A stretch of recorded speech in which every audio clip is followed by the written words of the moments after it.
अस्सलाम वालेकुम एंड खुश आमदीद। पूरी कौम को गुज़श्ता यौम आज़ादी मुबारक। 79वां यौम आज़ादी है जो कौम ने मनाया और इस मौका पर बहुत सारे शहरों से, पेशावर से, कराची से, लाहौर से, इस्लामाबाद से बहुत अच्छे हमें विजुअल्स देखने को मिले। बच्चों में जोश व खरोश था और ज़ाहिर है उसमें हर किस्म की चीज़ें हो रही थी जिस पर कुछ लोगों ने एतराज़ भी किया, लेकिन पूरी कौम ने यौम आज़ादी मनाया और मार्का हक़ की याद में एक यहाँ पे नया मॉन्यूमेंट इस्लामाबाद में बनाए, उसका इफ्तिताह भी एक रात पहले हुआ। तो इस यौम आज़ादी के मौका पर इस्लामाबाद में क्या होता रहा इसके बारे में तो आपको मैं एडिटोरियल में बताऊंगा, लेकिन आज की सबसे पहले हमारे प्रोग्राम में अहम ख़बर, और अहम ख़बर ये है कि साबिक़ वज़ीर-ए-आज़म नवाज़ शरीफ साहब ने आज एक इजलास की सदारत की और वहाँ उन्होंने कुछ बातें भी की जो मीडिया ने दिखाई भी, और उसमें उन्होंने आज़ाद कश्मीर के नए मुंतखब होने वाले तमाम नुमाइंदों को मुबारकबाद दी। हमारी इत्तलात के मुताबिक आज़ाद कश्मीर के लिए अगला वज़ीर-ए-आज़म और अगला सदर कौन होगा इसका फ़ैसला हो चुका है, लेकिन अभी तक उसका ऐलान नहीं किया गया। आज ही किसी वक्त या कल उसका ऐलान कर दिया जाएगा और उसमें उम्मीदवार जो हैं इस वक्त तक वो शाह गुलाम कादिर हैं जो नीलम वैली से मुंतखब हुए हैं, और तारिक फ़ारूक साहब हैं जो भिम्बर से मुंतखब हुए हैं, और कर्नल वक़ार हैं जो बरनाला से मुंतखब हुए हैं। इन तीनों में से एक वज़ीर-ए-आज़म बनने की उम्मीद है और उसके अलावा हो सकता है दूसरा ओहदे पे सदर नामज़द कर दिया जाए। अभी तक इसके बारे में कोई इतला नहीं है, लेकिन इसमें नवाज़ शरीफ साहब ने जो बात की है वो बड़ी अहम है। उन्होंने कहा कि आज़ाद कश्मीर को ज़्यादा से ज़्यादा फ़ंड्स देने चाहिए और अगर नून लीग ने डिलीवर नहीं किया तो लोग नाराज़ होंगे, और साथ उन्होंने कहा कि आज़ाद कश्मीर में सड़कें और हॉस्पिटल्स बनने चाहिए, और साथ उन्होंने एक और ऐलान भी किया, उन्होंने कहा हेलीकॉप्टर भी देना चाहिए आज़ाद कश्मीर की हुकूमत को। और वाकई ये तो मैं भी सोच रहा हूँ कि पहले क्यों नहीं वहाँ पे हेलीकॉप्टर था वहाँ की हुकूमत के पास। और उन्होंने कहा कि जिस तरह पंजाब बदल रहा है उसी तरह आज़ाद कश्मीर को भी बदलना चाहिए। एक सियासी बात भी की उन्होंने, पाकिस्तान पीपल्स पार्टी से शिकवा किया कि आपकी तरफ से जो हमारे ऊपर एतराज़ात किए गए हैं, जो इल्ज़ामात लगाए गए हैं वो नहीं लगने चाहिए थे। आज़ाद कश्मीर में पाकिस्तान पीपल्स पार्टी का वज़ीर-ए-आज़म था जिसका मुस्लिम लीग नून ने साथ दी, ये नवाज़ शरीफ साहब ने कहा है, तो वो इन रिटर्न एक्सपेक्ट कर रहे थे कि पाकिस्तान पीपल्स पार्टी भी उनके साथ उसी तरह का सलूक करेगी। तो ये थी हमारी आज की अहम खबर, और आज के प्रोग्राम का तारुफ हमारी टॉप स्टोरी आज की होगी बुशरा बीबी, इमरान खान की अहलिया जो जेल में हैं, और अलीमा खान ग्रुप जो इमरान खान की बहन है। इन दोनों के ग्रुप्स के दरमियान शदीद इख्तलाफात हैं और उस पर हम आज बात करेंगे। और 27 सितंबर को जो एक लॉन्ग मार्च की कॉल दी है पाकिस्तान तहरीक इंसाफ के वज़ीर आला खैबर पख्तूनख्वा सुहेल अफरीदी साहब ने, वो कितनी कामयाब हो सकती है, कितनी नाकाम हो सकती है। और इसके अलावा पीटीआई के अंदर जो पैसों की करप्शन के इल्ज़ामात हैं एक दूसरे पे, उसकी जड़ें कहाँ पे हैं, ज़िम्मेदार कौन है। शेर अफजल मरवत साहब हमारे साथ मौजूद होंगे, सीनियर सियासतदान हैं और रुकन कौमी असम्बली भी हैं, उनसे इस पर बात करेंगे। और हमारा आज का हॉट इशू होगा इस्लामाबाद में 372 गैर मुल्की गिरफ़्तार हुए हैं। उन पे गिरफ़्तार तो 500 के करीब है, लेकिन मुकदमात FIR 372 के ख़िलाफ़ हुई हैं।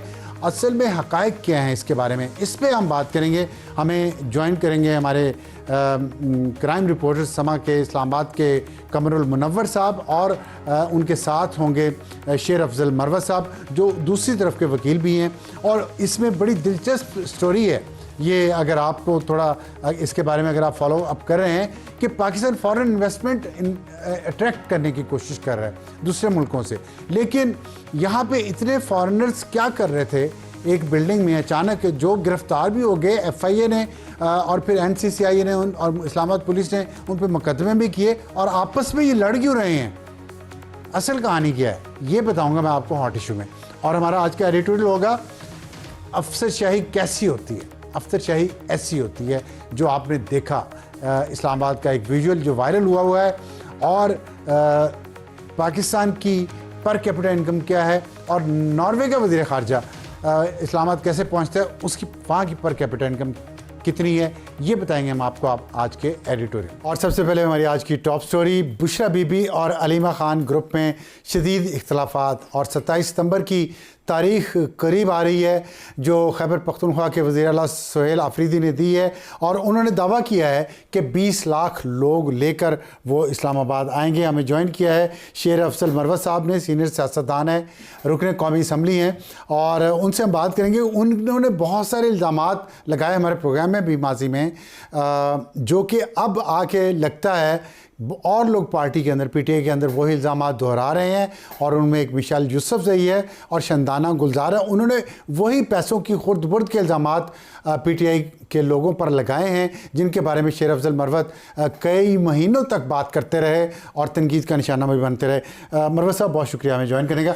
ये बताइएगा कि आपने जो इल्ज़ामात दिए लगाए कि पैसे लेकर टिकट दिए गए, फिर बाहर से 40 करोड़ रुपया शायद आया यहाँ पाकिस्तान में लोगों को जो कैदियों में तकसीम करना था उनकी फैमिलीज़ में, लेकिन ये सारा खुर्द बुर्द हो गया। तो और ये आपकी पार्टी के लोग मज़ीद कह रहे हैं इन हालात में जब ये इल्ज़ामात लगाए जा रहे हैं एक दूसरे पे, और दूसरी तरफ से सलमान अकरम राजा ने भी सख्त ज़ुबान इस्तेमाल की है मिशाल यूसुफजई के ख़िलाफ़, लोग ये कह रहे हैं कि ये बुशरा बीबी और अलीमा खान की असल में लड़ाई है, तो लेकिन इनकी प्रॉक्सीज़ के ज़रिए हो रही है। ये दुरुस्त है? बहुत शुक्रिया, आपने मदऊ किया। ये बात दुरुस्त है कि मिशाल यूसुफजई के हवाले से जो भी मेलिस है या जो भी गुस्सा है, वो इसकी वाहिद वजह यह है कि उनका ताल्लुक़ बुशरा बीबी से है, और काफ़ी ज़ोर लगाया गया कि इनको टिकट न मिले। जब खान ने कह भी दिया था कि मिशाल यूसुफजई सेनेटर बनेगी, तो ये गए और बहने और राजा साहब और इन्होंने जुनैद अकबर ख़ान जिन्होंने प्रोवाइड किए थे सब जो एंडोर्स करते हैं सेनेट के कैंडिडेट की, दो एक प्रपोजर होता है, एक सेकेंडर होता है। तो इन्होंने कहा जी आप उनको विड्रा कर दें और हम कोई और नाम ले आएंगे। तो जुनैद अकबर ख़ान ने उस वक़्त भी इनकार किया था। फिर बाद में आपको याद होगा जुनैद अकबर ख़ान ने इसके लिए मिशाल के लिए उन्होंने कहा कि मैं खान का हुक्म मानूंगा।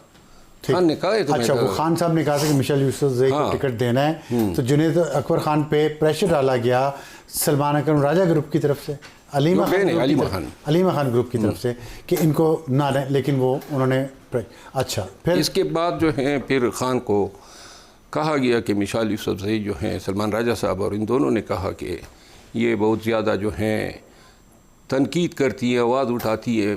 किसा मुख्तसर खान की तरफ से इन्होंने फिर मुबैना आर्डर दिया कि खान कहता है इस मिशाल यूसुफजई को निकाल दें।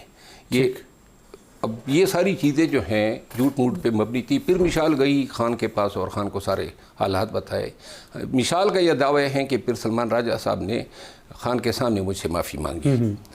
ये और फिर जो शानदाना ने बात की, आप ये कंफर्म कर रहे हैं कि ये बुशरा बीबी और अलीमा खान की लड़ाई है? ये आज से तो नहीं है। ठीक है, तो इस लड़ाई की वजह से अब जो 27 सितंबर को ये लेके यहाँ पे आ रहे हैं एक रैली मार्च इस्लामाबाद, आप समझते हैं कि ये कामयाब होगी इन इख्तलाफात के बाद? इतने शदीद इल्ज़ामात जिसमें पैसों के भी इल्ज़ामात हैं।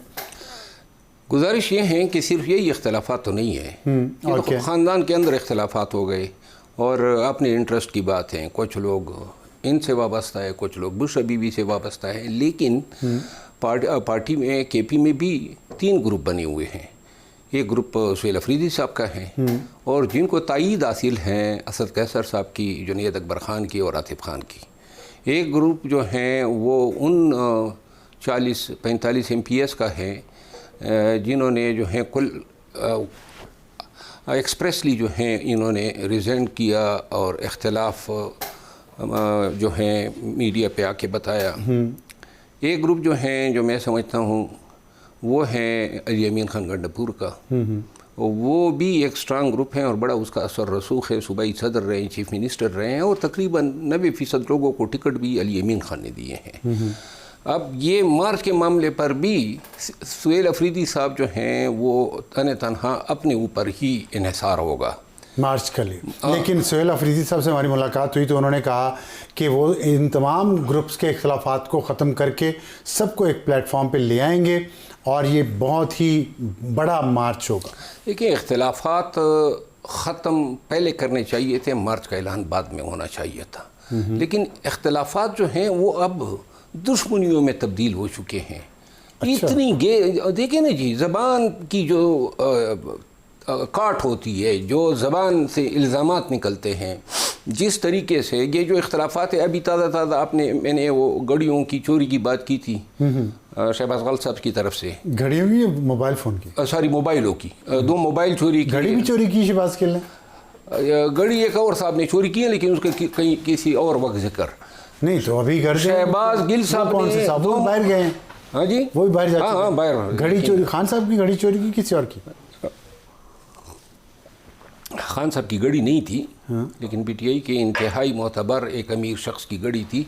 अब सर इस पे बात, पीटीआई के लीडर चोरी करके ले गया बाहर? हाँ, लीडर? जी, ये मेरे ख्याल में ये बात पहले चले बाद में कर। तो वो आप फिर शहबाज गिल ने मोबाइल फ़ोन चोरी किए? 2 मोबाइल फ़ोन चोरी किए, वो आगे जनाब एजेंसी के हेड को दिए, जो अभी पाबंद। तो खान साहब में मिले क्यों बाद में इससे? फिर एक मोबाइल इसने बक किया, खान को दिया, और खान ने फिर इसका दाखिला घर पे बंद किया। ये बातें मैंने की थी। अब ये शफी जान भी वही बातें कर रहा है। हाँ, शफी जान, ये बात ठीक है आपकी। वो शफी जान भी उस वक़्त किसी ने बातें नहीं की। ठीक। अब मैं अर्ज़ कर रहा हूँ, मीडिया भी एक ग्रुप बना हुआ है इन ग्रुपों के अलावा, और इस मीडिया की ग्रुप की वफादारियाँ जो हैं वो अली खान ग्रुप के साथ है। अच्छा, और उसमें मीडिया ग्रुप में आप शहबाज गिल को भी रखते हैं? शहबाज गल साहब जो हैं वो भी हैं, और ये 4-5 और फसादी जो हैं। नहीं, तो अलीमा खान साहिबा बहन है, उनको नहीं पता कि इसने 2 मोबाइल फ़ोन चोरी किए थे, एक बग करके दिया था और खान साहब के ख़िलाफ़ साजिशों में शरीक था? आपने कहा इंटेलिजेंस एजेंसीज के किसी बंदे को दिया फ़ोन, तो ये अलीमा खान साहिबा को नहीं पता? सबको पता है, लेकिन अपने सहूलत के लिए लोग भूल जाते हैं। अपना ग्रुप मजबूत करना है। फिर सोशल मीडिया में आपको मैं एक अर्ज़ करूँ, इनका ऐसा एका है, ये जो यूट्यूबर बाहर बैठे हैं, इनमें से चंद एक ऐसे थे जो मेरे हवाले से अच्छी बात भी करते थे, अचानक वो भी उल्टे हो गए सब। तो पता चला कि बड़ा मतलब ये कैंपेन कन्वेंसी की गई। अब एक को अगर कोई आप छेड़ेंगे ना, तो 5 और भी, ये इमरान रियाज है। अब इमरान रियाज उस दिन फिर मेरे हवाले से बात कर रहा था कि जी ये रिज़ाइन। अब मैं सिर्फ इतना ही अर्ज़ करूँगा कि इमरान रियाज जो हैं ये भी लीडर बना दिए हैं। जितने लोग यहाँ पे कैमरे पे दिखाया गया कि ये सब तकलीफ़ों में हैं, सब पे जुल्म हो रहा है, पूरा पाकिस्तान और पीटीआई चीख रही थी, और फिर इन सब को बड़े सहूलत से बाहर पहुंचाया गया। टास्क किया था कि पीटीआई को तोड़ना है। पहुंचाया गया? किसने पहुंचाया? इन्होंने पहुंचाए जिनके ये लोग थे। शहबाज गिल जो था उसको खान से मुतारिफ ही फैज़ हमीद ने कराया था। तो फैज़ हमीद तो खुद गिरफ्तार है, उसने इसको बाहर ये तो अभी गिरफ्तार हुआ। ये तो 1.5 साल 2 साल पहले की बातें मैं कर रहा हूँ। तो जनरल फैज़ रिटायर होने के बाद गिरफ्तार होने से पहले भी इफेक्टिव था? बहुत ज़्यादा इफेक्टिव था। मेरा ख्याल है कि उन्होंने खान से जेल में मुलाकात भी की थी। अच्छा। जिस पे वो अकरम जो डिप्टी सुपरडेंट था वो गिरफ्तार हुआ। अच्छा, ये पहली दफ़ा आप बात बता रहे हैं, बड़ी ख़बर है। तो ये बताइएगा कि ये जो आप बात कर रहे हैं, इसमें पैसों का मामला जो है, पैसे बाहर से आए भी हैं कि नहीं आए, और अगर आए हैं उसका कोई सबूत होगा तो किसके नाम आए? जो हर कोई कहता रहता है पैसे आए, 40 करोड़ आए कैदियों की फैमिलीज़ के लिए, लेकिन वो कोई खा गया। कौन खा गया? पैसे कहाँ से? अली अमीन खान ने भी 72 करोड़ दिए ना पार्टी को। वो 40 करोड़ से अलग है? अलग है, वो भी खाए गए हैं, किसने खाए हैं। लेकिन एक चीज़ मैं अर्ज़ कर दूँ, ये जो बाहर से पैसे आए हैं 24 नवंबर के मुतासरीन ख़ानदानों की इमदाद के लिए और कैदियों की बेलों के लिए, वो किसके पास है या कौन खा गया, इसका जवाब जो है ना वो सेक्रेटरी जनरल को देना चाहिए, क्योंकि वो सबसे ज़्यादा बखबर आदमी हैं। उनसे कोई चीज़ ढकी छुपी नहीं है। अगर लगे हैं तो फिर भी बता दें कि किस ख़ानदान को कितनी रकम दी गई है। अगर नहीं लगी है तो फिर अगर महफूज पड़े हैं तो फिर ये क्यों नहीं बताया जा रहा है कि ये पैसे जिस मकसद के लिए आए थे उस मकसद के लिए खर्च क्यों नहीं हुए। आप कह रहे हैं 72 करोड़ अली गंडापुर ने दिए और 40 करोड़ दिए बाहर से आए। 1 अरब 17 करोड़ रुपए ये तकरीबन बनता है। हाँ। मैं रफ एक वकील साहब आए थे एक दिन, मैं अली अमीन खान के पास गया सीएम हाउस में, तो वो जब जा रहे थे तो अली अमीन खान ने, वो शायद नहीं चाहते थे कि मैं वो नज़ारा देखूं, तो मुझे दूसरे कमरे में बिठाया था। तो वो जब जाने लगे तो वो और ट्रंक जो खोला वकील साहब ने, तो उसमें इतने पैसे डाले गए बैगों में, जो ट्रंक जो ये डिग्गी नहीं होती है गाड़ी की, अच्छा गाड़ी की डिग्गी, हाँ, उसमें डाले गए। अली अमीन खान ने उसमें बैग कैश से भरे हुए, तो आपको कैसे पता बैग्स में कैश था? वो फिर मैंने तो जब ये आए तो मैंने कहा कि ये पैसे, उसने कहा जी हुक्म था कि ये इन साहब को दे दें, तो मैंने दे दिए हैं। सिर्फ ये हुक्म नहीं था, अली अमीन खान ने बड़े बड़े लोगों को दिए हैं, और वो बेसिकली उसके निकालने का एक मूजिब ये भी था कि फ़लाँ को दिए हैं, हमें क्यों नहीं दिए हैं। नहीं, तो ये बात तो फिर घूम फिर के उस ग्रुप पे आ जाती है, या ग्रुप पे जो वकीलों के, जो पीटीआई के ऊपर इस वक्त मौजूद है। वकील भी अली खानम ग्रुप के हैं, सारे जितने वकील सारे हैं, वही, मतलब जिसमें गौहर साहब भी हैं, जिसमें नहीं, सलमान गौहर साहब वकील नहीं है किसी केस में खान का। गौहर साहब अच्छा, जो वकील खान साहब के हैं, तो वो सलमान सफदर साहब हैं या सलमान राजा साहब हैं। हाँ, ये दोनों जो हैं, ये सलमान राजा तो कह रहे मैंने पैसों के बगैर की है वकालत। मुझे इसका इल्म नहीं है, मुझे इल्म नहीं है कि उन्होंने बगैर पैसों की हैं या चार्ज फीस ली है।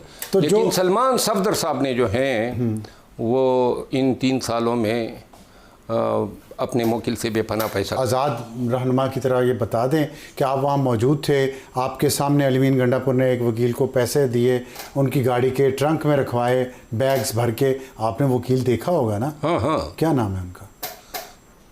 देखें, वो वकील साहब से कोई पूछ लेना। नहीं, वो वकील तो आपने 2 बताए हैं कि जो केस करते हैं खान साहब के, सलमान अकरम राजा और सलमान सफदर, इन दोनों में से एक हो सकता है ना? ये देखिए, मैं आपको अर्ज करूँ ना, मुबैना तो ये अली अमीन खान से आप इसकी तस्दीक कर लेना। अब तो वो सीएम नहीं है। अली अमीन आते नहीं है मीडिया पे ना, लेकिन आपने देखा है और आप ये बात कर रहे हैं। देखिए, दोनों पे भी शक होगा ना कि कौन ले गया इतने पैसे। 72 करोड़ रुपया अली अमीन गंडापुर ने आपके मुताबिक सिर्फ वकीलों को दिया है। 72 करोड़ नहीं, टोटल वकीलों के पास नहीं गए हैं, इसमें तकरीबन वकीलों के लिए बहुत सारा पैसा बाहर से भी आया। चले, तो फिर तो उस वक्त शिबली फराज साहब डील करते थे। शिबली फराज साहब वो फीसें दिया करते थे, और दूसरी डील करने वाली यही मिसाल यूसुफजई थी। मिसाल को भी पता है कि उस ज़माने में भी खुर्द-बुर्द होती थी, अगर वकील को करोड़ देने हैं तो 15 से 20 लाख 25 लाख कमीशन भी रखा जाता था। मिसाल यूसुफजई भी कमीशन रखती थी? नहीं, शिबली फराज भी कमीशन रखता? नहीं, ये दोनों नहीं रखते थे। हाँ, लेकिन दरमियान के और भी लोग थे, वो भी शायद इनके अलावा भी बीच में वकीलों के दरमियान, वकीलों के और इनके बीच भी वकील है, तो वो भी अपना हिस्सा रखते थे। क्या मतलब आपने खिचड़ी बनाई हुई है पीटीआई के अंदर? हमने खिचड़ी नहीं बनाई है, ये सारा गंद जो है ये कल्चर बना हुआ है। अच्छा, चले, तो आप के ख्याल में अब आखिर में मुझे सिर्फ ये बता दें कि 27 सितंबर को 20 ये सारा कुछ जो चल रहा है, जितने एक दूसरे पे करप्शन के इल्ज़ाम लग रहे हैं पार्टी के अंदर ही, तो 20 लाख लोग सुहेल आफरीदी ले आएंगे इस्लामाबाद? मेरा ख्याल है वो मार्च होगा ही नहीं, क्योंकि 2 बातें की थी उन्होंने कि 27 सितंबर को मार्च ही नहीं होगा। नहीं होगा। देखिए, मार्च एक बहुत बड़ी बात है। 27 सितंबर के लिए कोई तैयारी नहीं है, कोई कोहेरेंस नहीं है, पार्टी के अंदर कोई नज़्म ज़ब्त, कोई इत्तेहाद और इत्तेफाक नहीं है।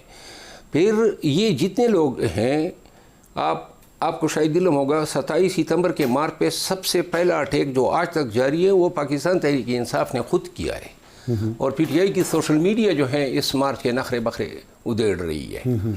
दूसरा जो है, अली खानम ने अपने रिजर्वेशन का इज़हार किया। फिर ये तमाम लीडरशिप A to Z माँ से बाय मोहतरमा के सारी लीडरशिप को जनाब पीटीआई की मीडिया ने गद्दार बनाया हुआ है। तो गद्दारों के साथ कौन सी कौम निकलेगी? ठीक। अच्छा, आगे न कोऑर्डिनेशन है, न मोटिवेशन है, न इस हवाले से इन्होंने कोई लॉजिस्टिक की बात की है, न कोई कॉन्टेक्ट्स है। बस ऐलान हो गया, दरमियान में कहीं मुलाकात खान की हो जाएगी और कहेंगे मुतालिबा पूरा हुआ, तो लिहाजा बात ख़त्म। बस इतनी बात हो, बस याद रखें। और जो खैबर पख्तूनख्वा की हुकूमत के साथ रास्ते वफाकी हुकूमत के हो रहे हैं, वहाँ कोई मुलाकात किसी की पॉसिबिलिटी हुई थी ना? 5 को इन्होंने जलसा रखा, 4 को मोहसिन नकवी साहब और वज़ीर आला साहब की मुलाकात हुई सीएम हाउस में। ठीक, तो अब आप समझते हैं कि 26 सितंबर को भी मुलाकात हो जाएगी ऐसी नहीं वज़ीर आप आला और वज़ीर तो दाखिला रब्ता तो फ़ोन पे रोज़ाना होगा आप करें। होता है। ठीक, बहुत शुक्रिया मरवत साहब हमसे बात करने का। बड़ी दिलचस्प गुफ्तगू, आपने करप्शन के बारे में बात की है, और करप्शन देखिए सियासी जमातों के अंदर और इदारों के अंदर कितनी है, और इदारों के अंदर कितनी है और कैसे है और क्यों है, इस पर बात करेंगे हम अपने हॉट इशू में। इस वक्त ले लें एक छोटा सा ब्रेक। प्रोग्राम में दोबारा खुश आमदीद। और हमारा आज का हॉट इशू, इस्लामाबाद में 372 गैर मुल्की गिरफ्तार मुकदमात, हक़ाइक़ क्या हैं। और असल बात यह है कि इसमें इतनी बड़ी तादाद में गैर मुल्कियों के ख़िलाफ़ FIR इस्लामाबाद में दर्ज हुई। एक प्लाज़ा है यहाँ पे, एक हाउसिंग सोसाइटी में, उस प्लाज़ा को सब जेल करार दे दिया गया है क्योंकि इन तमाम गैर मुल्कियों को जेल शिफ्ट नहीं किया जा सकता। और इस पे ये कोर्ट में भी केस चला गया है क्योंकि इनके बारे में वकील जो इनके हैं वो शेर अफजल मरवत हैं, उनसे भी हम बात करेंगे इस पर। लेकिन मैं पहले आपको ये बता दूं थोड़ा सा कि ये इसमें FIA इन्वॉल्व है, इसमें national cyber crime investigation agency involve है, इसमें इस्लामाबाद पुलिस इन्वॉल्व है। और इनको गिरफ्तार क्यों किया गया है, जिसमें इंडोनेशिया से भी लोग हैं, मलेशिया से भी हैं और वियतनाम से भी हैं। हमें ज्वाइन किया है कमरुल मुनव्वर, हमारे क्राइम रिपोर्टर हैं समय इस्लामाबाद के। कमर, ये मुख्तसरन बताइएगा ये क्या स्कैंडल है, क्या इशू हुआ है ये इस्लामाबाद में इतना बड़ा कि 372, मैंने आज तक पूरी अपनी जर्नलिस्टिक हिस्ट्री में नहीं सुना इतने गैर मुल्की गिरफ्तार कर लिए गए हों। इब्तदाई तौर पे तो अवतार साहब ये 400 लोग थे। जब इस्लामाबाद पुलिस ने ये कहा कि ये 400 लोग जो हैं इनको एक प्लाजा के अंदर मौजूद हैं और ये इलीगल रह रहे हैं, ये वहाँ से बात शुरू हुई। लेकिन उसके बाद इनको जब इनके खिलाफ मुकदमा दर्ज किया गया FIA में, तो ये कहा गया कि ये 14 फॉरेन एक्ट के तहत मुकदमा दर्ज किया गया है क्योंकि इन्होंने जिस वीज़ा पर ये पाकिस्तान आए वो 3 किस्म के वीज़ा थे, विजिट वीज़ा, टूरिस्ट वीज़ा और बिजनेस वीज़ा पर। तो इन्होंने जो वीज़े की टर्म्स थी उनको वायलेट किया और यहाँ पर ये गैर कानूनी कॉल सेंटर जो है वो ये चला रहे थे। कॉल सेंटर सिर्फ चल रहे थे या कुछ और एक्टिविटीज़ भी वहाँ पे होती? लेकिन अब जो FIR दर्ज की गई है NCCI, अच्छा, दो FIRs हैं और ये शायद शेर अफजल मरवत साहब इसको बड़ा क्लियर बता सकेंगे कि एक वकूए के 2 मुकदमात हो भी नहीं सकते। जस्टिस कोसा की ये जजमेंट भी है। अब उसमें इन्होंने 2 FIR दिए, एक FIA में हुई है और दूसरी FIR NCCI वो बड़ी ख़तरनाक है। उसमें ये कहा गया कि इसके अंदर पोर्नोग्राफी का जो तमाम मटेरियल था वो वहाँ से मिला है। वहाँ पर बहुत सारे प्रोडक्शन हो रही थी और बहुत सारे ममालिक के यूनिफॉर्म जो है ना आर्मी के, वो इस्तेमाल करके वहाँ पर प्रोडक्शन की जा रही थी और वो पोर्नोग्राफी तो। और उसमें इनको डिसमिनेट करने के लिए कुछ टारगेट्स थे इनके पास के मलेशिया, वियतनाम और इंडोनेशिया के कुछ इलाके हैं, वहाँ पर इनको डिसमिनेट किया जाना। तो हमारे दोस्त ममालिक हैं सारे, बिल्कुल ऐसे ही है। अच्छा, मैं यहाँ रुकिएगा ज़रा। शेर अफजल मरवत साहब, आप इस केस में वकील हैं, आप के ख्याल में ये केस सही है या गलत है? बहुत शुक्रिया। ये केस के वकूए से पहले कोई 20 दिन कबल एक मीटिंग होती है FIA में। उस मीटिंग में मिनट्स बनते हैं। पाकिस्तान के चंद इदारे होते हैं जिसमें ये पुलिस, NCCI वगैरह वगैरह, और ये फ़ैसला होता है कि मुल्क में कॉल सेंटरों को नहीं चलने देना है। और एग्जैक्टली इसमें ये अल्फाज हैं क्योंकि ये मिनट्स मैंने हाई कोर्ट में चैलेंज किए। नहीं, कहाँ पे हुई मीटिंग? FIA हेडक्वार्टर में। तो आपको कैसे पता? मैं वकील हूँ, मेरे पास तो चीज़ तो उस वक्त तक खुफिया होती हैं जब तक किसी के हाथ में क्यों वाई? अब मैं बताता हूँ ना, अब आगे क्या होता है तो आप समझ जाएंगे कि ये पूरी गेम क्या है। इसके बाद जनाब अली 8 तारीख को, इस महीने की 8 तारीख को रात कोई 11 साढ़े 11 बजे कोराल पुलिस चली जाती है इस बिल्डिंग पे जो तकरीबन 14 फ्लोर्स हैं। और ये रेंट एग्रीमेंट मेरे हाथ का लिखा हुआ है। जो मालिक मकान और जो मालिक हैं वो मलेशियन है। तो उस बिल्डिंग पे अटैक होता है और पुलिस वहाँ से कोई 5000 कार्टन बियर और वाइन ले जाती हैं जो ये इस्तेमाल करते हैं। इसके बाद जनाब अली प्रिंटर, कंप्यूटर, लैपटॉप ये भी ले गए।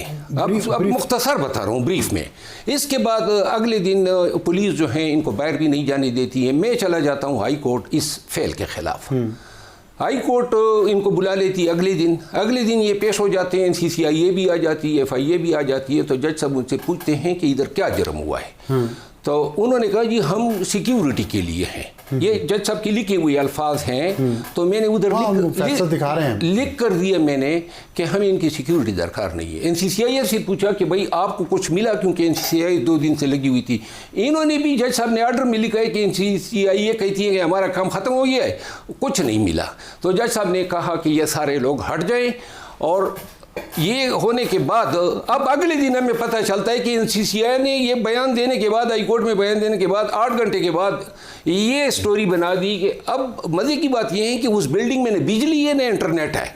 अब नहीं है, ये तब भी नहीं था, अभी तक लगा ही नहीं है, आज भी नहीं है। तो फिर ये जनरेटर पे चल रहा है।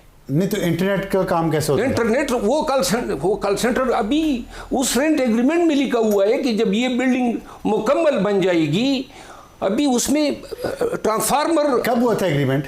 एग्रीमेंट हुआ था मेरे पास, अभी इसमें मौजूद है, तकरीबन महीनों पहले, साल तकरीबन 2.5 महीने हुए, 2.5 महीने पहले ये कंपनी यहाँ पे आई है। नहीं, ये कंपनी जो है बनी हुई है तकरीबन 2.5 महीने हुए हैं। ठीक है, ये 2.5 महीने से ये एक्टिविटी कमर यहाँ पे चल रही है। नहीं, लेकिन मुझे ये बताएं, नहीं वो मैं आपको अर्ज कर दूं, मुझे ये जो 400 लोग हैं ना, हाँ। ये 400 लोगों को इस बिल्डिंग में आए हुए तकरीबन 6 से 7 या 10 दिन हुए हैं। अच्छा, मुझे ये एक सवाल आपसे पूछना है। मेरे लिए एक हैरानगी की बात है कि पाकिस्तान में एक बिल्डिंग में 500 गैर मुल्की कोई काम कर रहे हो, कोई भी काम कर रहे हो, ये तो बहुत बड़ी खबर है। मतलब हम तो ऐसी खबरों की तलाश में रहते हैं कि इतने गैर मुल्की आ गए पाकिस्तान में, इतनी फॉरेन इन्वेस्टमेंट आ रही है और यहाँ पे वो कोई काम कर रहे हैं, वहाँ बिजली भी नहीं है, इंटरनेट भी नहीं है। ये किस तरह की कंपनी थी? इन्होंने जनरेटर पे खुद हायर किया, 4 से 5 लाख रुपए ये डीजल देते थे जनरेटर के। और ये क्योंकि इस दौरान अब वहाँ बिल्डिंग के सामने मीटर पड़ी हुए हैं, मीटर अभी लगे नहीं है। ठीक है, तो अच्छा मैं आपको कोर्स कर दूं, फिर बिल्डिंग ही नहीं थी तो लोग क्यों बुला लिया उन्होंने? लोग क्योंकि 3-4 दिन में ये मीटर के साथ लगने के साथ ही ये तकरीबन रेडी हो जाती है। ये रह भी वहीं रहे थे। अब उन्होंने 10 दिन पहले इन्होंने 4 फ्लोरें मुकम्मल कर दी थी रिहाइश के लिए। अच्छा, अब मैं ज़रा मुख्तसर सा थोड़ा आगे बता दूं। इसके बाद ये होता है कि ये पर्चे हो जाते हैं।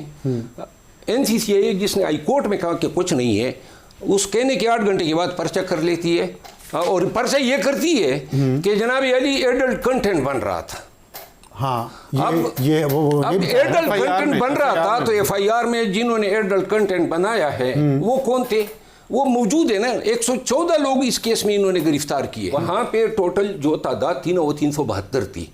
तो वहाँ जब गए FIA गई तो FIA को पता चला कि इसमें कोई 114 लोग ऐसे हैं जिनके वीज़े इसी काम के हैं, और इनका ख्याल था कि जो इनके पास टूरिस्ट वीज़ा है या बिजनेस वीज़ा है वो इधर काम नहीं कर सकते, तो उनके खिलाफ 14 फॉरेन एक्ट दिया। जो बाकी बच गए 114 उनके खिलाफ NCCI ने पर्चा। कमर साहब, अगर ये इतना सीरियस क्राइम वहाँ पे हो रहा था तो आपके ख्याल में इतनी बड़ी ये गलती है या मिली भगत है? देखिए ना, आप कह रहे हैं FIA है, NCCI है, इस्लामाबाद पुलिस और पुलिस है इस्लामाबाद, तीनों मिनिस्ट्री ऑफ इंटीरियर के अंडर हैं। ठीक, तो एक ही मिनिस्ट्री के अंडर 3 इदारे मुख्तलिफ कॉन्ट्राडिक्टरी काम क्यों कर सकते हैं एक केस को ख़राब करने के लिए? अब सारा साहब, पहले तो जिस दिन ये मामला हुआ ये बात इतनी वेग थी कि पहले ये कहा गया कि वहाँ से लिकर बरामद हुई और इसकी FIR दर्ज होगी थाना कोराल में, और वो एक बंदे के खिलाफ थी कि इसके ये यहाँ पर ये लिकर लेकर आया और इस लिकर के खिलाफ पे हम ये यहाँ पर बेच भी रहे हैं। लेकिन उसके बाद वो FIR नहीं होती, और उसके बाद FIA फॉरेन एक्ट के तहत 14 फॉरेन एक्ट के तहत ये मुकदमा जो है वो दर्ज करता है। और उसके बाद इशू ये सारा निकला यहाँ से कि जिस टाइम अदालत में पेश इन्होंने पिटीशन दायर की और कहा गया कि अदालत में पेश करें उन लोगों को, तो इस्लामाबाद पुलिस ने यह कहा कि हम गैर मुल्की उनको VVIP सिक्योरिटी दी जाती है, तो उनको यहाँ पर लाने के लिए कम से कम 2000 की नफरी चाहिए। तो फिर उसी जगह को डिप्टी कमिश्नर ने मैं एक बात कर दूं, 2 FIR के अलावा ये 2 FIR नहीं है, 6 FIR थे, 6 FIR हैं। क्योंकि मैं सारे इसमें ये होता है कि पहली FIR वो जो बियर ले जाते हैं उसकी FIR होती है, दूसरी FIR जो है ये क्या कर लेते हैं कि जो इस कंपनी का मालिक है वो चला जाता है, जब पुलिस ने मैसूर किया हुआ है वो जब अंदर चला जाता है उसको भी बंद कर देते हैं कि आप वापस नहीं जा सकते हैं। तो उसके लिए मैंने हेवियस पिटीशन की सेशन कोर्ट में, जब और अदालत ही से अदालत ही से पुलिस को इतला दे दी गई कि जनाब यार ये बेलफारा है, आप बंदे को हटा दे। तो वो जनाब वहाँ गया तो उसको अगवा किया, अगवा में करने के बाद उस मालिक को इस कानून उसको अगवा करने के बाद खन्ना में उसके खिलाफ भी फॉरेन एक्ट का पर्चा दिया, उसको जो ही अदालत में पेश किया, जज ने कहा ये मजाक है, उसको उसी वक्त डिस्चार्ज कर दिया। एक मिनट, वहां से हार्डवेयर बहुत ज्यादा चोरी हुआ, इस पे हमने दरखास्तें दी हैं। अच्छा चले, ये तो इल्जामात, कमर क्या हो क्या रहा है ये, मतलब तीनों इदारे एक ही मिनिस्ट्री के अंडर है, फिर आपस में ये क्यों ऐसी खींचतानी, वजह क्या है सर? बिल्कुल ये सच क्या है? कुछ अभी इतनी वेग सिचुएशन थी जब FIA ने ये मुकदमा दर्ज किया तो उसमें कहा कि 258 लोगों के खिलाफ ये, और उनके नाम भी जो है वो जारी किए। मैं कह रहा हूँ ये चपकलश क्यों है सर? इसी वजह से क्योंकि आपस में कोई इनकी कोऑर्डिनेशन नहीं थी। तो फिर ये तो बात तो फिर वजीर दाखिला की ठीक है ना कि निज़ाम कोलैप्स कर चुका है, वो तो उनकी अपनी वजारत के ये तीन इदारे आपस में जो इस तरह लड़ रहे हैं उसी से अंदाजा हो रहा है। बिल्कुल ऐसे ही है। और सर ये अदालत में शेर अफजल मरवत साहब भी इसको इंडोर्स करेंगे। क्या अगर इस्लामाबाद के मजीद सूबे बना दिए जाएं तो इस तरह के मसाइल आइंदा पैदा नहीं होंगे? ये एबाम इसलिए बढ़ जाएंगे सर, एबाम इसलिए है कि कोई केस बनता नहीं था। $45 बिलियन इंडिया कॉल सेंटर से सालाना कमाता है, आप गूगल करें। नहीं लेकिन एक मिनट सेंटर हो ना, और दूसरी बात सेंटर हो, बिजली नहीं है, पानी नहीं है, सर अभी शुरू ही नहीं हुआ है, तो अभी शुरू ही नहीं हुआ है। दूसरी बात ये है, लोग क्यों आ गए? एक मिनट, ये इसके अलावा ये जो 4 ये मल्टीपर्पज बिल्डिंग है, उनको ये रेंट करता था। अब मैं आपको अर्ज करूं, मैं गया, मैंने क्या किया, मैं गया हूं, जो पैसे इनसे बता लिया गया उसके खिलाफ में गया हूं FIA में दरखास्त दी है। बता लिया गया फॉरेनर से फॉरेन इन्वेस्टमेंट हम इनकरेज कर रहे हैं, और ये हाँ इन्वेस्टमेंट मैं बता दूं, अगर ये 450 लोगों को चाइना, वियतनाम, मलेशिया से लाता है, अगर 3 लाख भी किराया हो तो इस आदमी ने 25-30 करोड़ तो किराए में दिए। ये जो बिल्डिंग ली है 2 करोड़ उसका किराया है माहाना। इसके अलावा यहाँ जितने पाकिस्तानियों का रोजगार लगना था, कम व बेश इस आदमी ने $1.5 मिलियन जो थे वो इन्वेस्ट किए, और भी इन्वेस्ट होने थे। तो लिहाजा ये हालत है। कमर साहब, ऑपरेशन ग्रे एक्ट सर वो NCCIA ने शुरू किया था call centre, illegal call centres के खिलाफ, जिसकी कंप्लेंट बाहर से आई हुई थी। ये NCCIA कहती है कि उसी कॉल सेंटर की जो कंप्लेंट हमें बाहर से आई हुई है उसी का हिस्सा। 2 हफ्ते 7 दिन में आए हुए तो कॉल्स अभी शुरू नहीं हुई तो बाहर से कंप्लेंट कर सकते। चलिए, बहुत शुक्रिया कमर साहब, बहुत शुक्रिया कमर साहब हमसे बात करने का। तो आपने देखा कि क्या हो रहा है वतन अजीज़ में, और इस्लामाबाद के अंदर इतने गैर मुल्की क्यों गिरफ्तार हुए, असल हक़ाइक़ क्या हैं, ये मंज़र आम पर लाना बहुत ज़रूरी है। और 3 इदारे एक ही वजारत के अंडर हैं वो, फिर ये सब कुछ क्यों हो रहा है, इतनी मिसअंडरस्टैंडिंग, सिस्टम क्या इतना ही कोलैप्स कर चुका है कि एक ही वजारत के 3 ज़ैली इदारे आपस में लड़े जा रहे हैं? यहाँ वक्त एक ब्रेक के बाद वापस आएंगे तुम्हारा आज का एडिटोरियल। और आज का हमारा एडिटोरियल है अफसरशाही क्या होती है। ये ख्वाजा आसिफ साहब का एक ट्वीट है, वो उसके बारे में मैं आपको बताऊं। उन्होंने कहा कि वतन अजीज़ की 68 साल तारीख़ में सियासतदानों के छोटे बड़े एहतसाब की मिसालें हैं, बाकी हुक्मरान तबकात की भी आपको चंद मिसालें मिलेंगी, नहीं मिलेंगी तो हमारी ब्यूरोक्रेसी की नहीं मिलेंगी।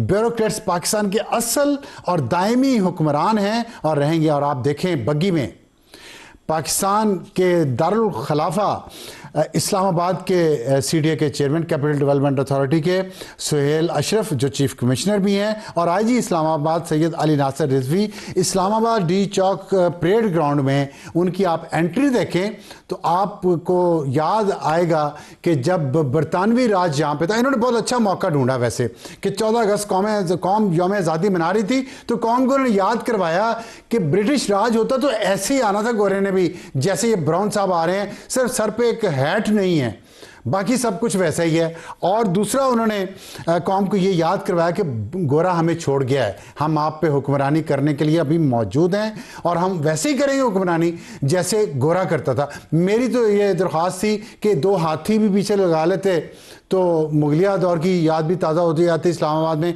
तो ख्वाजा आसिफ साहब ने जो कहा ना इन असल हुक्मरानों के बारे में, इनको शर्म दिलाने के लिए, जो शायद आए कि ना आए, मैं नॉर्वे के वज़ीर ख़ारजा जो पाकिस्तान के दौरे पर आए अभी पिछले हफ्ते, उनका ये आप तस्वीरें देखें, फुटेज देखें, वो अपना 2 हैंड कैरी बैग हैं उनके पास, एक बड़ा सूटकेस है, एक छोटा है, और वो दोनों खुद घसीटते हुए वो देखें एलिवेटर पे भी खुद चढ़ रहे हैं, वहाँ से लेके भी खुद जा रहे हैं।